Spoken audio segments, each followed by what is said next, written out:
வசிப்பிடம் இருக்கிற பொந்திலே இருந்த ஒரு பழைய நெல்லிக்கனியை கொண்டு வந்து கொடுத்த பொழுது, ஐயோ என் பசி போக்க வேண்டும் என்று நினைத்த தாயே, உன் பசி போய்விடும் என்று ஒரு மந்திர பாடலை பாடிய பிறகு அந்த வீடு முழுவதும் தங்கம் நிறைந்தது என்று சொன்ன அந்த ஆதிசங்கரர் சொன்னால், நான் துறவுக்கு போகிறேன் தாயே, என் இடுப்பில் ஒரு கயிறை கட்டிவிடுங்கள், அந்த கயிறு எப்பொழுது அமிழ்கிறதோ அப்பொழுது நீ மரணமடைந்து விட்டாயே என்று நான் நினைத்துக் கொண்டு உன் நியம செலவை செய்வதற்கு வருவேன் என்று சொன்னவன் ஆதிசங்கரர்.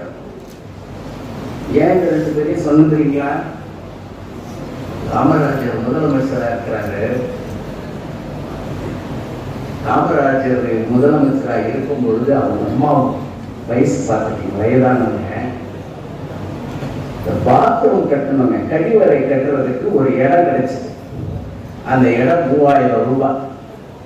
3000 ரூபாயில ஒரு கழிவறை கட்டிட்டா அந்த அம்மா அந்த கழிவறையை பயன்படுத்திப்பாங்க. உடனே அதிகாரி வந்து சொல்றாங்க, அம்மாவுடைய பிரச்சனை திருந்தவங்க என்ன, ஒரு இடத்த பார்த்துட்டோம். என்ன இடம்? அம்மா கழிவறைக்கு காட்டுக்கு போறாங்கல்ல, பாபுக்கு நிறைய ஆயிடுச்சுங்க, உயிருக்கு ஆபத்து, அதுக்கு ஒரு இடம் பார்த்துட்டோம் அந்த கழிப்பறை கட்டுறதுக்கு. ஆத்தா காசு வச்சிருக்கான்னு கேட்டேன். இல்ல அந்த இடம் 3000 ரூபாயா, வேணான்னு அதிகாரி திருப்பி சொல்றாரு. அம்மா கூட பரவாயில்லைங்க, உங்க சகோதரி அவங்க வயசு பெண்ணா இருக்கிறாங்க, ஒரு கழிவறை இருந்தா நல்லது. அவர் சொன்னாரு, என் குடும்பத்தின் நலன் கருதுவதற்காக கழிவறையை கட்ட வேண்டும் என்றால் அந்த கழிவறையை கேட்கிற தாய் எனக்கு இல்லை என்று சொல்லிவிடுங்கள்.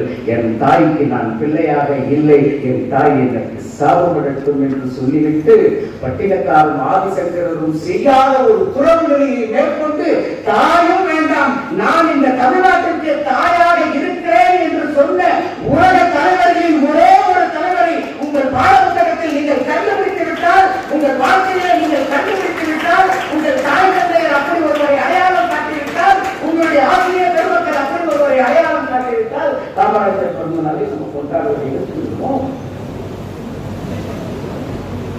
சிந்தையில் நின்றவன், மெய்கரியில் நின்றவன், நியாயத்தின் வழி நின்றவன். குழந்தைகள் சொன்னார்கள், பேங்க் ஆஃப் அமெரிக்காவை மூடினார்கள். ரேஷன் அரிசி எத்தனை பிள்ளைங்க வாங்குறீங்க வீட்டுல? ஒரு 10% பிள்ளைங்க வாங்குறீங்கல்ல. ரேஷன் அரிசி ஒரு மாதிரி வாசம் இருக்கா?